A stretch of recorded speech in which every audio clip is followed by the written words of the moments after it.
Hi guys, and welcome back to another Dot Race video, and today we're going to be playing MotoGP 21. Round 19 of our Moto2 World Championship is upon us, and it's time for Sepang right here in Malaysia. So starting in pole position is Bezzecchi with Fabio Di Giannantonio and Manzi, Grant Fernandez and Baldassarri on the second row, Dixon, Ben Schneider, Arbolino, Vietti, Agura, Roberts, Bobier, Canet, Fernandez, Lowe's, Trotter and Gardner, Navarro, Vierge, Ramirez, Garso, Arenas, Corsi, Montella, Luti, Buliga, Baltas, Chantra, Cyrene and Lorenzo Dalla Porta at the back of this Sepang International Circuit grid. So starting from 4th position, looking for the red lights, and away we go.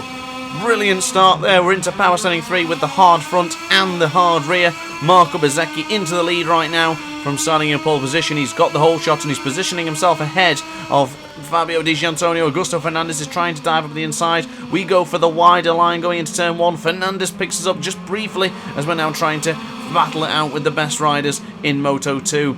Onto the left-hand side we go for turn 2. Our teammate Jake Dixon has made a move ahead of us. There is Lorenzo Baldassarri to the right of us on board the MV Agusta.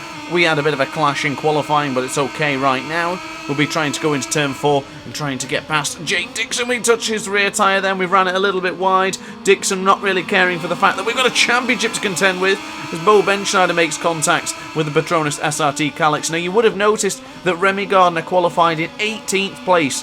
We are in a prime position to win the World Championship right here today, just as long as we stay really close to Remy Gardner. But if we're already ahead of him, you better believe we're going to be winning the World Championship. Remy Gardner needs to take at least 10 points away from us, or 11, to actually have a chance of winning the championship in Valencia. But for the time being, we're getting ahead of Bo Benschneider now. We'll be trying to get through on Lorenzo Baldassarri onto the left-hand side. Beautiful tight apex there, but Baldassarri still defended very, very well. Onto the right-hand side we go for turn 10. Power setting 2 enabled as Marco Bezzecchi looks to be quite comfortable at the front as Ben Schneider makes a little bit of contact on the right-hand side there. Ben Schneider's now retaken 7th position as he chucks it in on the left-hand side for turn 12. It's going to be very difficult to get past him now. We're going to have to do it on the straight, on either to the back straight for turn 15 or for the back straight for the actual start and finish line. Into turn 14 we go. Nice smooth acceleration out of the corner. Power setting 3 has now been applied, and we'll try and chase down Lorenzo Baldassarri, Ben Schneider, and even the couple of riders ahead of him. I do believe Jake Dixon is still battling it out there. As you can see him just a little bit further ahead. Going nice and tight to turn 15, we'll be able to take advantage of running Bo Benschneider a little bit wide, a little bit of contact on the exit. Power setting 3 for both men enabled, I'm sure, as we get across the line. It's a 2:13.359 for us, but of course that's not going to compete with Bezzecchi, Di Giannantonio's and Stefano Manzi's time as things stand. Onto the right hand side we go for turn 1. Things are getting a little bit heated at the front there. You can see Augusto Fernandez, and for some reason since the update, I don't know if you've noticed that, but for some reason the back of his bike turns blue, as if it was the old MV Agusta, the old Mark VDS colours. Don't know why that is. I've noticed a couple of glitches, you will see, because after this video was recorded, it was recorded after the update, you'll notice a couple of tyres disappearing on certain riders' bikes, and for some reason the... whoa, we went sideways there! Whoa, my goodness, going into turn 4, we went absolutely sideways, and Baldassarri and Ben Schneider both went down. That was very, very scary. It looks like Baldassarri touched the rear tyre of the Moto2 World Championship leader, and then he went down himself, but we just barely survived that one. I thought we were going down then. I thought we were entering the kitty litter and being very, very disconsolate at the end of this Grand Prix. Goodness me, that was too close. So I was mentioning, after the update has come out, there is a few minor glitches as far as the riders ahead of us go. As you can see, as mentioned, Mark VDS with a blue bike for some strange reason, and you might see it further on in the distance, Marco Bezzecchi, as he gets so far away, the tyres will just disappear on their respective motorcycles. Stupid sort of little glitches that just appear every now and again. Fingers crossed Milestone will fix those as well. But onto the left-hand side we go now for turn 12, lap 2 of 9, of course. With this track having 2+ minute lap times, there's only going to be 9 laps in the Sepang International Circuit Grand Prix, because of course the duration of the race would be too long if it was above 10 to 12 to even 13 laps. So behind Petronas, SRT, Kalex's teammate Jake Dixon. We're into power setting 3. We'll try and outbrake him going into the last corner, but I think Jake Dixon will be strong. If he does tend to run it up on the inside, we'll run it a little bit tighter, but we went round the outside. Beautifully done. I think Jake Dixon understands the predicament we're in right now. We need to try and win the World Championship, so just let us get through and we'll retain it with honours. But maybe Dixon's not actually believing in that strategy. No team orders were applied for this team, but Jake Dixon seems to be not even interested in that right now, unless he's just trying to get in with us and saying, look, get us to the front and we'll start battling it out with the rest of them. Unless Jake Dixon's going to try and lunge up on the inside, I think he's quite happy to stay behind us for the time being. So quick recap, Bezzecchi is getting away at the front, Di Giannantonio in second, Manzi in third, and Augusto Fernandez on that Mark VDS team, he's in fourth. So as far as the championship goes right now, as we stand, if we finish in 5th place, we will win the World Championship. But do we want to win in 5th position, or do we want to try and move our way forward? I'm going to try and get onto the podium. That's the goal here today. Oh, carnage ahead! Fabio Di Giannantonio is out. Stefano Manzi has survived that onslaught somehow. We'll let him get through and then we'll take advantage. And just like that, a click of the finger you probably just heard, we are now into the podium positions. That is unbelievable. What on earth just happened going into that particular corner? Excuse the voice crack. That is absolutely insane. We made a little bit of a mistake and we're now trying to get back onto the track. But it is now changed once again. Bezzecchi leads with Fernandez and Grant, and Stefano Manzi's bumped down to 4th position. We have now been gifted a podium position. We have to try and chase down Augusto Fernandez, Raul Fernandez, and his teammate Remy Gardner are not to be seen right now, as I can't even see him on the left-hand side of the screen. What a disaster for Fabio Di Giannantonio, qualifying so well, setting the fast lap of the race, and then crashing out the lap after. Absolutely devastating for the Italian. Did expect a little bit better of him. Of course, he is in MotoGP next season on board the Aprilia, but he won't be in video game form for our season. So underneath the DHL sign we'll go. We're going with power setting 3 once again. Braking quite hard for turn 15.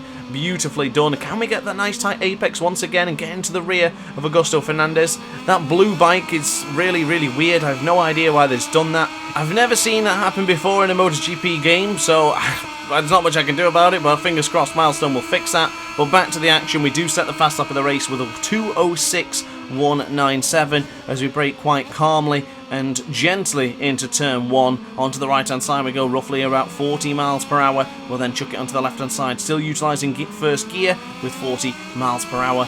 Onto the right hand side we go. Now I did choose the hard option front and rear because I felt that would be the more substantial choice for the Grand Prix, considering how hot it gets here in the Sepang International Circuit. But here we go onto the right hand side now, getting closer and close to Augusto Fernandez. Turn 4 has been navigated quite well. We might be able to get through on Augusto Fernandez very, very soon, or at very, very least we'll get onto his lap and push him out of the way. But here we go. Maybe let him run to the left a little bit, then dive on the inside for the right. That is exactly how I like to get things done in turn 6. But Augusto Fernandez fought back, a little bit of contact there. We really don't need this tay-to-tay right now. We just have to stay focused and stay concentrating on the actual race itself as we go really nice tight apex to the rumble strip on the right there. And we're absolutely fine now. 0.4 of a second clear from Augusto Fernandez. His teammate down in 8th position, Sam Lowes. And of course, I still don't see Remy Gardner. And of course, it doesn't matter at this point anyway, because Remy Gardner needs to take at least 11 points away from us. I think this one's in the bag, ladies and gentlemen. I think we can sit back and enjoy whatever food or beverage you're having, knowing that we're going to take a wonderful Moto2 World Championship. It's going to be amazing. I'm so happy with the way this season has gone. We had some ups and downs, we had some scary moments. We did relinquish the championship lead to Remy Gardner early on in the season and towards the end of the season, and here we go now, chucking in some serious pressure. We have not finished off the podium in about 5 rounds. Amazing consistency from Matt Grant. He has really well and truly taken this one by both hands and tried to just dominate as much as he can. But onto the left hand side we go for turn 15, nice and wide this time to get that ultimate oomph coming out of the corner. But Augusto Fernandez is right there. I don't fancy a battle with him right now. We're trying to chase down Marco Bezzecchi, but he has now got a 2-second advantage. I don't think we're going to chase down the man from Rimini. He has now actually set a 2:06.102, so once again quicker into the first sector. And I think you could just see there he didn't have any wheels for a temporary while. I have no idea why that happens either. This MotoGP update has come out and things have gone backwards for some strange reason. Fingers crossed they can fix it, because I absolutely adore this game, and little things like that are just annoying, so hopefully that gets fixed sooner or later. I think, oh, there you go, you can see he has no wheel. He has no wheel at all. Oh, it's so awful. It's so unimmersive. Oh, man. I hope that gets fixed sooner or later, because it's really, really ugly. Look at it. Look at it. It's just... Oh, God. Let's hope they fix that soon. Well, on to the right-hand side we go for turn 6 now. We're up by 3.5, maybe 4 tenths of a second compared to our fastest lap of the race, which was a 2:06.197. That was 2 laps ago. Of course, not competing with Marco Bezzecchi's lap time of a 2:06.102. But we might be able to close in on him for the rest of it, because, I mean, we've already taken 3 tenths of a second already in this lap. And, of course, being lap 5 of 9, there's still plenty of time left. If we're going to try and beat him, we just need to be focused and be consistent.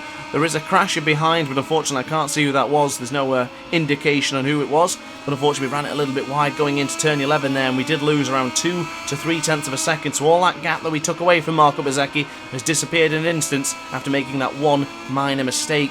Augusto Fernandez is still roughly around 3.5 tenths to 4 tenths of a second behind. He's just teetering behind.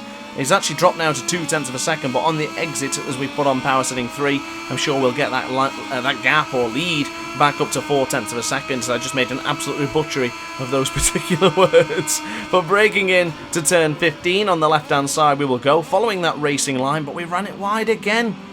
A little bit too deep once more, and this is not going to give us much of a chance to chase down Marco Bezzecchi. I tell you what, when Marco Bezzecchi gets to the front, forget about it. He is fantastic at what he does. Once again, getting too far away from us and not giving us a single bit of chance to try and chase him down. Now, our lap time was very, very good, to be honest with you. Only 0.06 of a second down from our best lap time from earlier on. But we'll stay with it and we'll try again now to see if we can chase him down. But honestly, we really need to focus on the championship, because right now, I think it's a bit understated right now, we have won the championship if we just stay where we are. This is absolutely huge. We are walking up to MotoGP in a couple of races or a couple of videos time, and we're going to be in MotoGP. I've not announced which bike we're going to be on yet, and I don't know whether I should or not. Maybe I'll surprise you. I was thinking of doing a poll and letting you guys try and guess, but honestly, I think I might just surprise you on the day. I'll do a little video for it, and bang, we're into MotoGP with blank team. So for the time being, turn 6 coming out of there, pretty strong. We really don't need to be worrying about anything else. A quick recap of the race so far. Bezzecchi is leading by 2 seconds ahead of Matt Grant. Augusto Fernandez in 3rd place. And I'm really hoping my teammate Jake Dixon can get through and get onto the podium with me. I'd love to win the championship with Marco Bezzecchi and 2 of my favourite riders, quite honestly with you. Marco Bezzecchi and Jake Dixon are 2 of my most favourite Moto2 riders. So if both of those could finish on the podium with me, that would be the most perfect Moto2 Championship celebration ever. Celestino Vietti, another favourite of mine, is in 5th position. Joe Roberts, an amazing talent, and Sam Lowe's in 7th place. And Tony Arbolino finishes the top 8 as he is in 8th position. But onto the right-hand side we go for turn 14. Just going to have to lean forward a bit because my back is stuck to my chair. Bloody British weather at the minute is roasting. But I personally don't like this weather, but hey-ho, it's not a fan. Let's get back to the action anyway. But back to turn 15. I have that little bit of a bombshell for you. We're onto the left-hand side, nice and tight apex. This could be the fastest lap of the Grand Prix. Rhyming accidentally. Absolutely going for it now. 4 tenths of a second clear we are across the line, and that is a 2:05.869. Maybe this is not over yet. We did manage to take 2 or 3 tenths of a second away from Marco Bezzecchi. If we can just piece that all together, we might be able to chase him down. Yes, I get it, we've already won the championship, we really don't need to be chasing him down, but of course, it's always nice to. And if you're not going to keep pushing and going for it, are you really a rider? Are you really a racer? Are you really a MotoGP 21 fanatic? If you want to just sit there in 2nd place, we don't sit there. Well, let's just keep going, and let's see if we can chase down Marco Bezzecchi. 1.6 is the gap now as we go tight in apex for turn 4.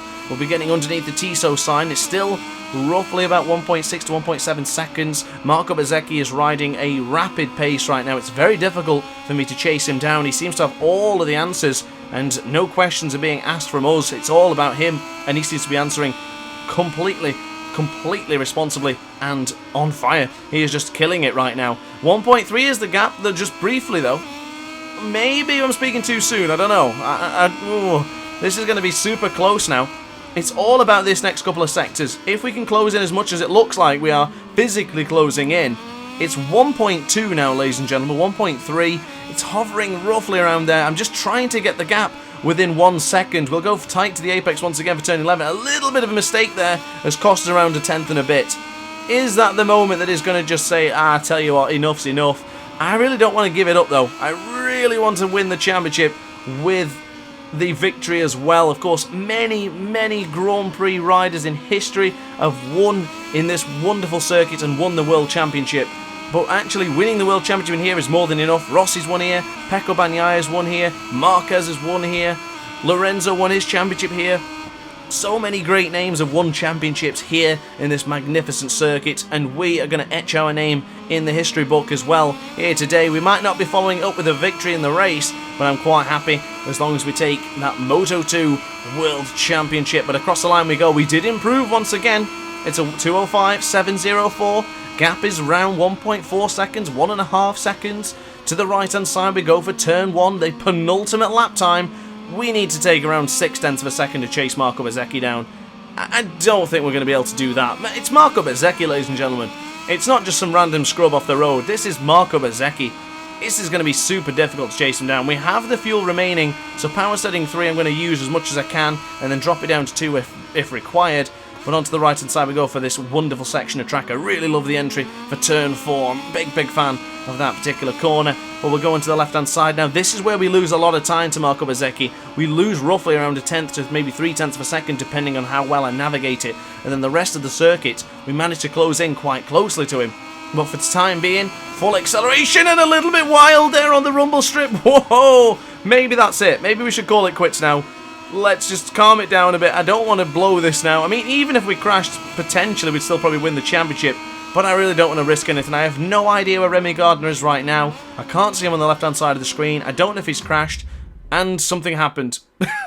Something happened. I was braking so strong on the left-hand trigger that I accidentally pressed L1. That is my button for the rewind button. It's actually not for the rewind. It's for the chat in the online multiplayer. I just set it to L1 and I accidentally caught it. Honestly, I didn't even realise I had rewind in MotoGP career mode. I didn't think that was allowed. Because I remember MotoGP 19, they turn off the rewind mode for the Pro Championship. I thought that was still a thing. So I just pressed it and I thought, well, how the hell do I change this now? Because it's in the video and there's no way I can edit that out because it'll just look awful. So unfortunately, yes, I pressed the L1 button. I'm sorry to take you away from that immersion, but yeah, that happened. My apologies. I remember doing that on Ride 4 as well. I can't remember what race it was, but I pressed the L1 button and I thought, oh, I'll edit it out. And then I edited it out and I was like, oh my god, that looks like I've just cheesed it. So now I'll just have to leave it in, otherwise people will think I've glitched it or something, or I don't know. My editing skills aren't that great anyway, so there's no way I could just remove it. So unfortunately I left it in. I do apologise though, because I do think that ruined the immersion of that particular corner, but that ultimately, that rewind there, that I even just pressed circle, I didn't even know what to press, that's why I paused. I pressed it and I lost so much time coming out that corner because I didn't know how much acceleration I was going to use, and I've just completely ruined the chance of chasing Marco Bezzecchi down. I did the same thing in Monster Energy Supercross 4. The controller died and I just had to leave it in because I didn't want to just edit it out because it would look awful. So yeah, that happened once again. My apologies. Every now and again on the PS4 controller for via Steam, I will get a ghost input for some reason. When I did the race, the live stream actually in Ride 4, I had a massive wheelie coming out of Stoner Corner for some strange reason. And that was a ghost input once again. I don't know why that happens, but I am actually considering there's going to be... Actually, you might have already seen it, because I've probably already posted in the community, but I have just bought a DualSense controller, the new PS5 controller, so I'll be tackling MotoGP 21 with that probably from the future videos going on forward. But for the time being, I'm digressing way too much. Let's get back to the champ... No! Jake Dixon's gone down! No! Oh, Roberts has gone down too! Oh! I was just literally about to mention, great result so far for the likes of Jake Dixon, Grant, Augusto Fernandez, oh, Roberts as well, of course, and for some reason they're back on the bikes, but wow. Guys, we're about to win the World Championship in Moto2, I've hardly mentioned it, but we are about to win the Moto2 World Championship. I don't know what to say. He only got one more corner remaining. Marco Bezzecchi will win this one in dominating fashion, but Grant is going to do the business right here today. We'll probably set the fast lap of the Grand Prix right here at the death on the final lap, but that is all immaterial because what matters the most is big wheelie time. Bezzecchi wins here in Sepang, but Matt Grant wins the Moto2 World Championship. So what a finish. There's the achievement in the bottom right hand corner of your screen. Bezzecchi wins with Grant and Augusto Fernandez on the podium. But of course the big news is Grant wins the Moto2 World Championship. So there it is, Riders' Championship standings. Grant wins by 49 points ahead of Remy Gardner with 1 round to go. Of course we only need 25 points to win the championship, and we managed to beat him with 49. So look at the Team Championship, nothing changes too much there. Red Bull KTM lost quite a lot of points, but they will still win the Team Championships. A good job for the Red Bull KTM IO outfit. Petronas Sprinter Racing have secured 2nd place, and the Elfmark VDS Racing team are in 3rd for now. But will the Sky Racing Team VR46 dethrone them in Valencia?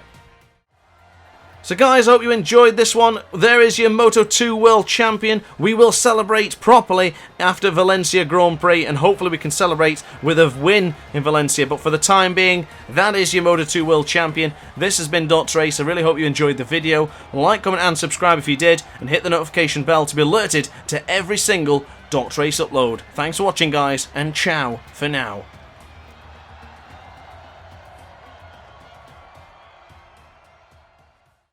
Oh hi, didn't quite see you there. Good to see you're still here. If this video didn't quite sate your appetite, then why not watch some more Dot Race content by clicking the video shown on screen now. Furthermore, if you would like to follow me on social media, you can do so now with the links down in the description. Consider subscribing so you don't miss a single Dot Race video.